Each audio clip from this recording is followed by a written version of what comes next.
اور ویکسینیشن کی تعداد وہ مسلسل بڑھ بھی رہی ہے. کیا حکومت نے آبادی کا جو سب سے کمزور حصہ ہے اس میں ویکسینیشن پہ پوری توجہ دی ہے؟ جی دیکھیں، بسم اللہ الرحمن الرحیم. حکومت نے جو ویکسینیشن کا پلان بنایا تھا وہ آپ نے دیکھا ہے کہ انہوں نے جو سب سے ولنریبل سیگمنٹ تھا ہمارا پاپولیشن کا، وہ front line health care workers تھے جو کہ ڈائریکٹلی کرونا پیشنٹ سے کانٹیکٹ میں ہوتے تھے. تو سب سے پہلی پریفرنس ان کو دی گئی تھی. آپ نے دیکھا کہ ان کے لیے پہلے رجسٹریشن کھلی اور پہلے ان لوگوں کو ویکسینیشن ہوئی. اس کے بعد پھر چونکہ پوری دنیا میں جو مورٹیلٹی ریٹ تھا، ڈیتھ ریٹ جو تھا، وہ سب سے زیادہ 60+ لوگوں میں پایا جاتا تھا. تو اسی لیے پہلے ہم لوگوں نے اپنے 70+ اور پھر 60+ کی پاپولیشن کو کور کیا. اس کے بعد پھر آہستہ آہستہ گریجولی جو ہے ہم نیچے ایج بریکٹس پہ آئے ہیں. تو یہ ہمارا ویکسینیشن پلان بھی بالکل وہی تھا جو پوری دنیا میں جو ڈیولپڈ کنٹریز نے جو اڈاپٹ کیا تھا. اور میں سمجھتی ہوں کہ طریقہ بھی یہی ہوتا ہے کہ جو سب سے ولنریبل سیگمنٹ ہوتی ہے ان کو پریفرنس دی جاتی ہے. اور اسی لیے اس سینئر سٹیزنز کو جو ہے وہ باقی ایج گروپس کے اوپر پریفرنس دی گئی تھی. ٹھیک ہے جی، پروفیسر آپ کی طرف بھی آنا چاہوں گی. یہ جو نئے کرونا وائرس کی مختلف اقسام کے بارے میں سننے آ رہا ہے، ذرا اس کے بارے میں بتائیے گا. کہا جا رہا ہے کہ یہ جو ویریئنٹ ہے یہ کسی طرح سے مختلف ہیں اور یہ زیادہ خطرناک بھی ہے، بڑی تیزی سے پھیل رہے. کیا زیادہ مہلے کہیں گے؟ بہت شکریہ جی. دیکھیں، یہ RNA وائرس ہے اور بہت بڑے سائز کی وائرس ہے، اور سمجھنے والی چیز ہے کہ یہ جب بھی ریپڈلی ملٹی پلائی کرے گی تو اس میں میوٹیشن ضرور آئیں گی. وائرس اپنے آپ کو بچانے کے لیے وہ ایک جاندار چیز ہے، وہ اپنی ساخت بدلتی رہتی ہے. اور یہ RNA وائرس تو نوٹوریس ہے اس لیے. اور اس وقت دنیا میں تقریباً 113 کے قریب میوٹیشنز آ چکی ہیں اور ویریشنز تقریباً ہزاروں میں آ چکی ہیں. لیکن اللہ نہ کرے کہ آئیں، لیکن اس کی جو میوٹیٹنگ پوزیشن ہے جہاں پہ یہ میوٹیٹ جتنا کر سکتی ہے وہ 39,000 ہے. تو ابھی بھی اس شرح سے بہت کم میوٹیشنز ہوئی ہیں جو اس وقت پاکستان میں. کل ہم نے ایک اسٹڈی ریلیز کیا ہے، یونیورسٹی آف ہیلتھ سائنسز نے، برطانیہ کے اشتراک سے یہ کی گئی تھی. دونوں ملکوں کے میوٹیشنز دیکھی گئی تھیں. تو اس وقت ہمارے پاس تقریباً 85% جو سٹرین ہے پاکستان میں وہ B117 ہے، جس کے اندر 17 ویریشن ہیں اس کے RNA میں اور 2 میوٹیشنز ہیں. اور یہ ظاہر ہے UK سے آیا ہے، اور لیکن UK میں بھی یہ ساؤتھ افریقہ سے آیا تھا. 1-2% ہمارے پاس ساؤتھ افریقن سٹرین ہے، 1% برازیلین ہے، اور کوئی 8% ایسے ہیں جن کو ہم کلاسیفائی نہیں ابھی کر سکتے، ان کو نام نہیں دیا گیا. اس لیے جو پری ڈومیننٹ سٹرین ہے وہ تو B117 ہی ہے، جس کی وجہ سے اس وائرس کو اتنی اہلیت حاصل ہو گئی کہ یہ لگاؤ کرنے میں تقریباً 2 سے 3 گنا اس نے اپنی طاقت اختیار کر لی. اور بچوں کو بھی جن کے اممیچور ریسیپٹر ہوتے ہیں، جن کو یہ لگتی ہے ACE2 ریسیپٹر، ان کو بھی لگنا شروع ہو گئی. اور اس کا موٹیلٹی بھی زیادہ ہو گئی. جو موٹیلٹی ہم 1% کے قریب کہتے تھے وہ اوسطاً اب کوئی 7 سے 12% کے قریب چلی گئی، ڈپینڈنگ اپون دی ایج، اور ڈپینڈنگ اپون کہ آپ کو اور کون سی بیماری لاحق ہے، شوگر ہے یا بلڈ پریشر ہے. تو پھیپھڑے کو لگنے کا بھی اس کا چانس تقریباً 1/3 یعنی 33% میں یہ پھیپھڑوں کو افیکٹ کرتی ہے. پہلے یہ صرف کوئی 10% کے قریب کرتی تھی. تو اس لیے یہ وائرس بدل رہی ہے. لیکن اچھی چیز یہ ہے کہ ابھی تک جتنی بھی ویکسینز ہم نے یوز کی اور جو پاکستان میں اویلیبل ہیں، یہ تمام مؤثر ہیں. شاید اس کام پہ مؤثر نہیں ہے کہ یہ ٹوٹلی آپ کو بیماری سے روک لیں، لیکن سیریس بیماری سے روکنے سے 100% مؤثر ہیں ہماری اپنی تحقیق کے مطابق. اس کا مطلب یہ ہے کہ اگر خدا نہ خواستہ یہ آپ کو لگتی بھی ہے تو اس قدر ڈینجرس نہیں ہوگی کہ آپ کو آکسیجن کی ضرورت پڑے یا وینٹیلیٹر کی یا آپ کی ڈیتھ ہو جائے. تو یہ ایک بہت اچھی چیز ہے، اور میرا خیال ہے اس سے ہمیں فائدہ اٹھاتے ہوئے جلد از جلد لگوانی چاہیے. جو بھی ویکسین آپ کو اویلیبل ہے جلد از جلد لگائیں، جہاں سے بھی اویلیبل ہے گورنمنٹ کے جس سینٹر سے وہ لگوائیں، اور احتیاط کرتے رہیے. سب سے بڑا پیغام یہی ہوگا. ٹھیک ہے ڈاکٹر صاحبہ، یہ بڑی اچھی بات کہتے ہیں پروفیسر، آپ نے بھی سنی. لیکن ہمارے ہاں لوگ ایسے جیسے کہ پہلے لوگوں کو یقین دلایا جا رہا تھا کہ جی کرونا نامی چیز ایگزسٹ کرتی ہے، پوری دنیا کرونا کو اتنا سنجیدگی سے لے رہی تھی، اور ہمارے لوگ یہاں کہہ رہے تھے کہ سازش ہے اور یہ کوئی پروپیگنڈا ہے، کرونا تو ہے ہی نہیں. آپ کو نظر آئے تو بتائیے گا، کسی کو لگے تو بتائیے گا، آپ کے خاندان میں کسی کو ایسی باتیں آپ لوگوں نے بلکہ زیادہ سنی ہوں گی کیونکہ آپ لوگ فیلڈ میں ہیں. اب ذرا یہ بتائیے کہ جو ویکسین کو لے کے پروپیگنڈا سٹارٹ ہو گیا کہ جی ویکسین لگوائیں گے تو یہ ہوگا، ویکسین لگوائیں گے تو وہ ہوگا، مطلب یہ چیزیں فیس کرنی جو پڑتی ہوں گی ڈاکٹرز کو بھی جو بار بار پیغام دے رہے ہیں, جیسے آپ لوگ ہیں, آپ کام کر رہے ہیں اس فیلڈ میں, تو آپ لوگوں کو کتنی مشکلات کا سامنا کرنا پڑتا ہے؟ آج اس پلیٹ فارم سے آپ لوگوں کی کیسے رہنمائی کریں گی کہ ویکسین لگوانی بہت ضروری ہے؟ اس حوالے سے کوئی پروپیگنڈا نہیں ہے, کوئی سازش نہیں ہے. دیکھیں جی, انفارچونیٹلی ہمارا ملک وہ ہے جب آج پوری دنیا میں پولیو جو ہے وہ ختم ہو گیا ہے اور ایک ویکسین کے تھرو جو ہے وہ پولیو کا وجود ہے. تو آج پاکستان واحد 2 ممالک میں, افغانستان اور پاکستان, جہاں آج بھی پولیو کا وجود ہے, اور اس کی وجہ یہی ہے کہ لوگ پولیو ویکسین کے اوپر ان کا یقین نہیں ہے اور ریفیوزل ریٹ بہت ہے اور لوگ بچوں کو چھپا لیتے ہیں اور یہ پولیو کی ویکسین نہیں دلاتے.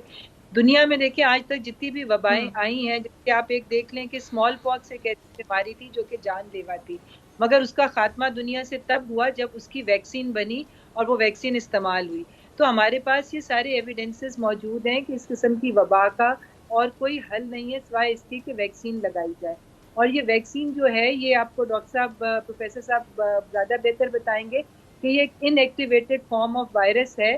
اس میں کوئی ایسی چیز نہیں ہے جو لوگ کہتے ہیں کہ جی ہمارے کوئی ریپروڈکٹیو فنکشن پہ افیکٹ ہوگا, یہ کوئی ہارمون نہیں ہے, کچھ نہیں ہے. یہ سمپل ایک ان ایکٹیویٹڈ وائرس ہے جو کہ قوت مدافعت کو بڑھاتا ہے اس وائرس کے خلاف, مگر وہ ڈیزیز کاز نہیں کرتا.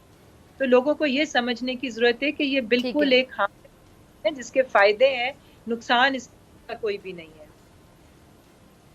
ٹھیک ہے. اچھا ڈاکٹر صاحب, آپ کی طرف آنا چاہوں گی. یہ جو ہمارے یہاں کسی بھی چیز کو لے کے عجیب و غریب سی گفتگو شروع ہو جاتی ہے, رومرز پھیلائی جاتی ہیں, سازش کہہ دیا جاتا ہے اس چیز کو, کیا یہ ہمارے ہاں تعلیم کی کمی کی وجہ سے ہوتا ہے, یا ہمارے ہاں جو پڑھے لکھے لوگ ہیں, جیسے آپ جیسے لوگ ہیں جو اتنے بڑے بڑے ڈاکٹرز ہیں, ہم کیا رہنمائی نہیں کر پاتے ہیں؟ یا میڈیا کا بھی کردار آپ کیا دیکھتے ہیں کہ سیمینارز کا انعقاد کیا جائے, میڈیا پہ بار بار ڈیبیٹس ہو, بار بار لوگوں کی رہنمائی کی جائے, مزید کام کیا جائے, تاکہ چلیں اب سے اگر ہم شروع کریں تو کچھ سالوں میں یہ تمام جو لوگ ہیں, جو سوچ ہے, اس کو تبدیل کیا جا سکے, سب مل کر اس کو چینج کر سکیں. آپ کو لگتا ہے کہ کہیں نہ کہیں ہم لوگ جو پڑھے لکھے لوگ ایک طبقہ ہے, ہم بھی رہنمائی کرنے میں کامیاب نہیں رہ سکے, یا ہمارا بھی کوئی فلوئڈز کو فکس کرنا بہت ضروری ہے؟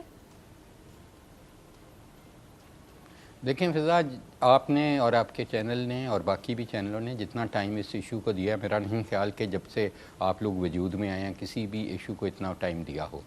اور ہم لوگوں نے بھی کوشش کی, حکومت بھی بہت کوشش کر رہی ہے, اور میں سمجھتا ہوں کہ اسی کا نتیجہ ہے کہ اس وقت پچھلے کوئی 5 دن سے, 1 ہفتے سے ہمارا کچھ ایز آؤٹ ہوا ہے. شاید ہم کچھ جانیں بچانے میں کامیاب ہوئے ہیں, اور اللہ کرے ایسا ہی رہے. پرابلم یہ ہے کہ ہم جب یہ تھوڑا سا کم ہوتی ہے تو میڈیا بھی اس کو ایسے ہی پرسیو کرتا ہے, اور پبلک بھی, جو کہ آپ نے خود کہا کہ جو اتنی تعلیم یافتہ اور شعور نہیں رکھتی, وہ بھی یہ پرسیو کرتی ہے کہ یہ ختم ہو گئی, اور ایک دم ہم اپنا نیو نارمل سے نارمل جانے کی کوشش کرتے ہیں. میں سمجھتا ہوں کہ ہمیں یہ 4 یا 5 سال یہ خیال کرنا چاہیے کہ یہ کہیں جانے والی نہیں ہے. باوجود ویکسینیشن کے, باوجود ہرڈ امیونٹی کے کریٹ ہونے کے, یہ آؤٹ بریکس ہوتی رہیں گی.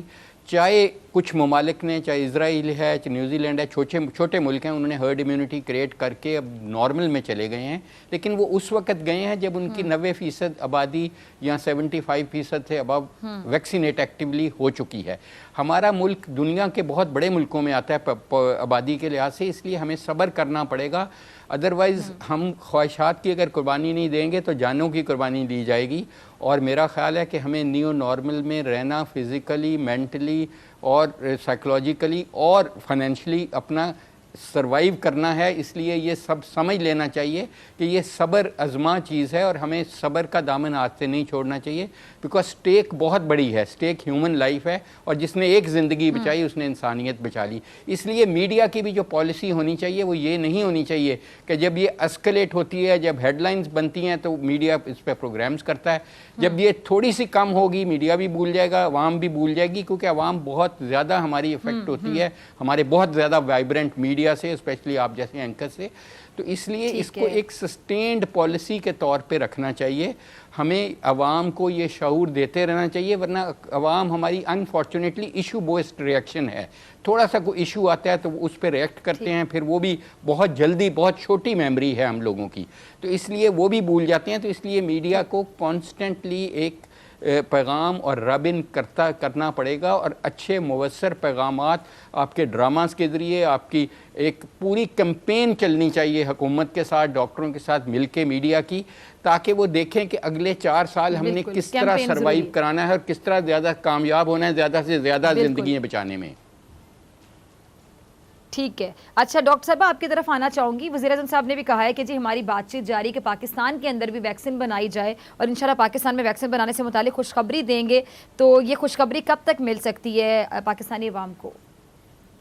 دیکھیں جی، اس وقت جو کینسینو بایو کی ویکسین ہے، جس کے ٹرائلز پروفیسر صاحب نے اپنے UHS میں بھی کیے تھے، وہ ویکسین کا جو را مٹیریل ہے، جو کنسنٹریٹ ہے، وہ پاکستان پہنچ چکا ہوا ہے۔ چائنیز ٹیم جو ہے ایکسپرٹس کی، وہ بھی پاکستان میں موجود ہے، اور اس کا پہلا بیچ جو ہے اس کی پروڈکشن ہو رہی ہے، اور آلریڈی یہ ویکسین جو ہے اس کا یہاں پہ فارمولیشن اور اس کی پیکیجنگ جو ہے وہ شروع ہو چکی ہوئی ہے، اور انشاءاللہ تعالی ہمیں امید ہے کہ اس مہینے کے آخر میں مئی میں ہم یہ پاکستان میں پیکج ہوئی ہوئی جو ویکسین ہے وہ لوگوں کو لگنی بھی شروع ہو جائے گی۔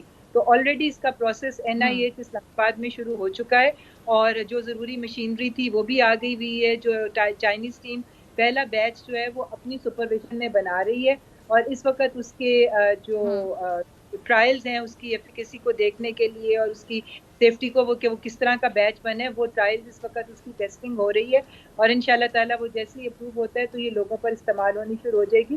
تو آلریڈی ویکسین بننے کا مرحلہ جو ہے پاکستان میں ہو چکا ہے۔ ٹھیک، انشاءاللہ۔ اچھا ڈاکٹر صاحب، یہ بھارت کے حالات آپ کے سامنے ہیں، بھارت ہمارا پڑوسی ملک ہے، اور وہاں سڑکوں پہ آپ نے دیکھا ہوگا لوگ مر رہے ہیں، ہاسپٹلس میں وہاں پہ آکسیجن ہے نہیں، آکسیجن کی کمی کا سامنا ہے۔ اللہ نہ کرے بھارت جیسے حالات پاکستان میں ہوں، لیکن اگر خدا نہ خواستہ وہ حالات پاکستان میں ہوتے ہیں، اللہ نہ کرے، تو کوئی بیک اپ پلان تیار ہے؟ ہمارے ہاں ہاسپٹلس میں کیا سچویشن آپ دیکھتے ہیں؟ اور آپ بہت سینئر ڈاکٹر ہیں، پروفیسر صاحب ہیں، اور آپ نے بہت جگہوں پہ کام کیا ہے، آپ کا بہت ایکسپیرینس ہے پاکستان میں، تو آپ باقی تمام ہاسپٹلس کی سچویشن کے حوالے سے اگر آگاہ کرنا چاہیں، پھر ڈاکٹر صاحب آپ سے بھی میں یہی سوال پوچھوں گی۔ دیکھیں فضا، 3 کروڑ لوگ افیکٹ ہوئے بھارت میں، اور 3 لاکھ قیمتی جانیں چلی گئیں، اور میرے خیال میں یہ ان کی حکومت کی پتھیٹک رسپانس تھی۔ ایک جریدہ ہے ہمارا بہت مشہور، لانسٹ، جو UK سے نکلتا ہے، اور میں بھی اس میں بہت لکھتا ہوں، اور اگر وہ اسی 2 دن پہلے کا آپ پڑھ لیں شمارہ، تو اس میں انہوں نے بہت اچھا انالیسز کیا ہے بھارت کی گورنمنٹ کے رسپانس کا۔ انہوں نے بہت جلد یہ کنکلوڈ کر لیا اور پبلک کو کہہ دیا کہ ہم نے اور ایک فالس سٹیٹمنٹ مودی نے دی کہ ہم نے ہرڈ امیونٹی کریٹ کر دی ہے، ہم نے، کیونکہ وہ ایک خود بناتے ہیں ویکسین، ان کا صرف ایک جو سیرم انسٹیٹیوٹ ہے وہی 30 لاکھ ڈوزز ڈیلی بناتا ہے، لیکن وہ ایک بہت بڑا ملک ہے، اور ان کا تو ان کا ایک جو پروونس ہے اس جتنا ہمارا ملک ہے، تو اس لیے ان کو تو بہت کیئرفل ہونا چاہیے تھا۔ پھر انہوں نے خود جلسے کرنے شروع کر دیے 5-5 لاکھ لوگوں کے بنگال میں اور جہاں جہاں الیکشن ہو رہے تھے۔ پھر ان کے جو خود فیسٹیول اور یہ جو مذہبی فیسٹیول تھے، ادھر 3-3 کروڑ لوگ اکٹھے ہوئے، پھر ان کے کسان روڈوں پہ نکل آئے۔ میرا خیال ہے یہاں پہ ہمیں اپنی حکومت کو خراج تحسین پیش کرنا چاہیے کہ جس طریقے سے حکومت نے اس کو پری میچورلی کوئی ایسا اعلان نہیں کیا، اور بڑے اچھے طریقے سے ہم نے رسپانس کی، اور میڈیا نے ہمارا بہت ساتھ